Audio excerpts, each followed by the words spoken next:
Konsep dasar akuntansi dan sistem informasi akuntansi. Nama anggota kelompok 7. Pertama, Lita Ratmi Jayanti 220401111. Kedua, Yuhaniza Nahdiah 220401127.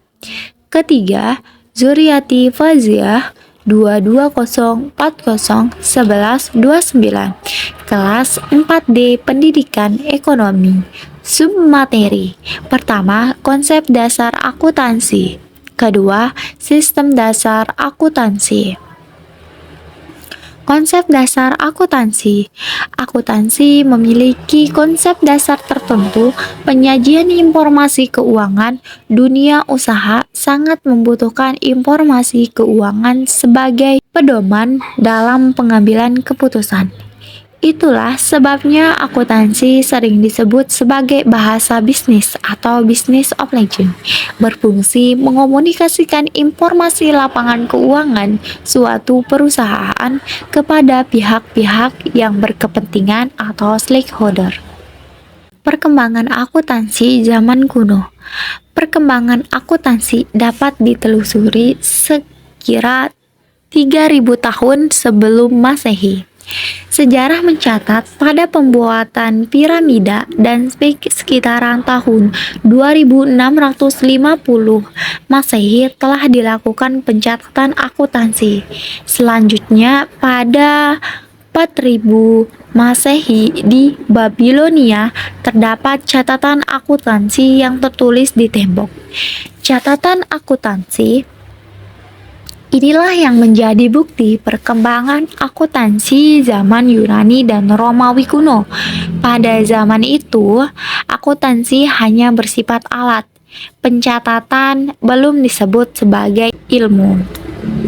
Perkembangan akuntansi zaman pertengahan di Eropa.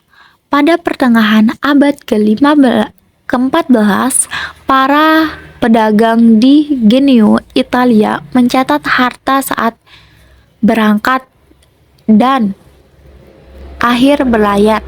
Dari catatan tersebut, pedagang akan mengetahui laba atau rugi dari kegiatan perdagangan yang dilakukannya.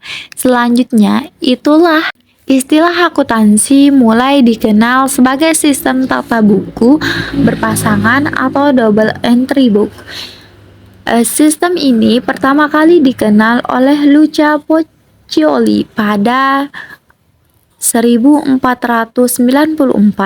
Luca Pacioli, seorang pakar matematika dari Italia yang pertama kali melaporkan praktik sistem tata buku berpasangan. Pemikirannya dituangkan dalam buku berjudul Summa ad Arithmetica Geometrica, Property and Property Intalita. Dalam buku tersebut terdapat bab berjudul Rectatius dan Compolitis yang menyajikan praktik pembukuan berpasangan di Venesia. Perkembangan akuntansi di Indonesia. Awal mula perkembangan akuntansi di Indonesia tidak dapat dipisahkan dari perkembangan akuntansi di Belanda. Dalam buku Encyclopedia van Nederland India 1932 karya Van de Gestibel dan Strobeek tercatat akuntansi diperkenal pada 1642. Hal tersebut dibuktikan dari adanya instruksi yang akuntansi di Indonesia sudah dikenal mengenai pengurusan pembukuan penerimaan uang, pinjaman, serta uang untuk eksploitasi garnison golongan kapal, dan di Batavia dan Surabaya. Bukti lainnya ditentukan catatan pembukuan dari Hempuyen Setlin atau didirikan di Batavia pada 1747 yang mempengaruhi dari metode Italia. Pengertian akuntansi. Menurut American Institute of Criminology, Asian, akuntansi adalah seni pencatatan, pengklasifikasian, serta penghitungan transaksi dan peristiwa keuangan dengan cara tertentu dalam ukuran moneter, termasuk penafsiran atas hasil-hasilnya. Sementara itu, Asosiasi Akuntansi Amerika atau American menyatakan akuntansi adalah proses mengidentifikasi, mengukur, dan melaporkan informasi ekonomi yang memungkinkan pengambilan keputusan dan penilaian secara jelas serta tidak membingungkan pemakainya. Manfaat akuntansi: pertama, memberikan informasi keuangan suatu perusahaan tentang perubahan harta atau aset, utang atau liabilitas, dan modal atau ekuitas yang timbul dari kegiatan usaha memperoleh laba. Kedua, menyajikan informasi keuangan suatu periode akuntansi kepada pemakai informasi akuntansi untuk memperkirakan kemampuan perusahaan dalam menghasilkan laba. Ketiga, mengungkapkan sejauh mungkin informasi lain mengenai laporan keuangan seperti informasi mengenai kebijakan yang dianut perusahaan. Keempat, memberikan informasi penting lain seperti aktivitas pembiayaan dan investasi yang dilakukan perusahaan selama periode akuntansi tertentu. Sistem informasi akuntansi. Akuntansi sebagai sistem informasi diperlakukan perusahaan karena menyajikan informasi akuntansi secara akurat. Informasi akuntansi digunakan oleh pemakai informasi akuntansi sebagai dasar pengambilan keputusan mengenai perusahaan, siapa pihak yang menyediakan informasi akuntansi. Pemakaian informasi akuntansi. Apa pentingnya informasi akuntansi bagi pemakainya? Akuntansi penyajian informasi keuangan atau akuntansi suatu perusahaan pada satu periode akuntansi. Informasi keuangan yang berupa kumpulan angka hendaknya mudah dipahami oleh pemakai informasi akuntansi. Dan informasi tersebut, pemakai informasi akuntansi dapat menentukan kebijakan yang tepat dan relevan. Secara umum, pemakaian informasi akuntansi terdiri atas pemakaian internal dan pemakaian eksternal. Pemakaian internal informasi akuntansi merupakan pihak-pihak yang terlibat langsung dengan kegiatan operasional suatu perusahaan. Pemakaian ini berwenang merencanakan, mengorganisasikan, mengarahkan, dan mengendalikan organisasi seperti manajer dan kepala bagian produksi. Dalam pengelola kegiatan operasional perusahaan, manajer akan dihadapi pada berbagai masalah, misalnya masalah keuangan. Untuk menentukan solusi yang tepat, manajer membutuhkan informasi akuntansi yang disajikan dalam bentuk laporan keuangan. Dari laporan keuangan, manajer dapat menentukan kebijakan yang tepat dan relevan demi kelangsungan usahanya. Pemakaian eksternal. Selain pemakaian internal, informasi akuntansi dibutuhkan telah pemakaian eksternal. Pihak yang termasuk pemakaian eksternal informasi akuntansi yaitu kreditur, pemerintah, calon investor, pemasok atau supplier, pemilik atau pemegang saham, karyawan atau serikat pekerja, dan masyarakat.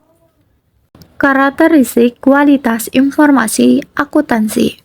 Bagaimana bentuk penyajian informasi akuntansi? Informasi akuntansi disajikan berdasarkan STAR akuntansi sebagai informasi akurat dan relevan.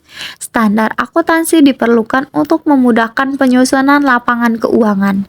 Selain itu, standar akuntansi memudahkan auditor dan pemakai lapangan keuangan menginterpretasi dan membandingkan laporan keuangan dalam penyajiannya.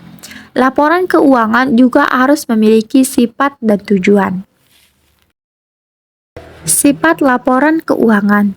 Laporan keuangan sebagai informasi akuntansi disajikan berdasarkan sifat-sifat laporan keuangan agar menunjukkan informasi berkualitas. Sifat-sifat laporan keuangan sebagai berikut: relevan, dapat dimengerti, tepat waktu, daya banding, daya uji, netral, dan nilai prediksi. Tujuan laporan keuangan. Menurut prinsip akuntansi Indonesia, tujuan laporan keuangan sebagai berikut: menyajikan informasi keuangan yang dapat dipercaya mengenai perubahan sumber ekonomi, kewajiban, serta modal usaha perusahaan. Kedua, menyajikan informasi yang dapat dipercaya mengenai perubahan sumber ekonomi neto suatu perusahaan yang timbul dari aktivitas usaha memperoleh laba. Ketiga, menyajikan informasi keuangan yang membantu memakai informasi akuntansi yang memperkirakan potensi perusahaan dapat upaya menghasilkan laba. Keempat, menyajikan informasi penting lain mengenai perubahan sumber-sumber ekonomi dan kewajiban berupa aktivitas pembelanjaan dan investasi. Kelima, mengungkapkan informasi lain berkaitan dengan laporan keuangan yang relevan untuk memenuhi kebutuhan pemakai informasi akuntansi. Tujuan laporan keuangan. Menurut standar akuntansi keuangan, atau SAK, laporan keuangan menyediakan informasi menyangkut kinerja dan posisi keuangan serta perubahan posisi keuangan perusahaan yang bermanfaat bagi pemakai informasi akuntansi dalam mengambil keputusan. Laporan keuangan menunjukkan tindakan yang dilakukan manajemen selama satu periode akuntansi. Selain itu, laporan keuangan dapat digunakan sebagai bentuk pertanggungjawaban pihak manajemen terkait pengelolaan usaha suatu perusahaan. Prinsip dasar ekonomi. Pertama, prinsip dasar historis atau histories of privilege. Kedua, prinsip entitas ekonomi. Yang ketiga, prinsip pengakuan pendapatan. Yang keempat, prinsip mempertemukan. Yang kelima, prinsip pengungkapan penuh. Keenam, prinsip konsisten. Bidang-bidang akuntansi. Akuntansi keuangan, akuntansi pemeriksaan, akuntansi biaya, akuntansi manajemen, akuntansi anggaran, akuntansi perpajakan, akuntansi sektor publik, akuntansi, dan sistem akuntansi. Profesi akuntansi. Akuntansi internal, akuntansi yang bekerja dalam suatu perusahaan atau organisasi. Akuntansi internal disebutkan perusahaan antara akuntansi dan manajemen. Akuntansi publik atau eksternal. Akuntansi independensi menawarkan jasa akuntansi kepada pihak lain dalam memeriksa dan menilai kewajaran laporan keuangan suatu perusahaan. Akuntansi pendidik. Akuntansi yang mengabadikan dirinya yang ada dalam situasi lembaga yang bertugas menyiapkan, membimbing, dan melatih peserta didik menjadi akuntan. Akuntansi pemerintahan. Akuntansi yang bekerja pada lembaga pemerintah, misalnya Badan Pengawas Keuangan dan Penggunaan (BKP) dan Badan Pengawas Keuangan atau BPK. Terima kasih.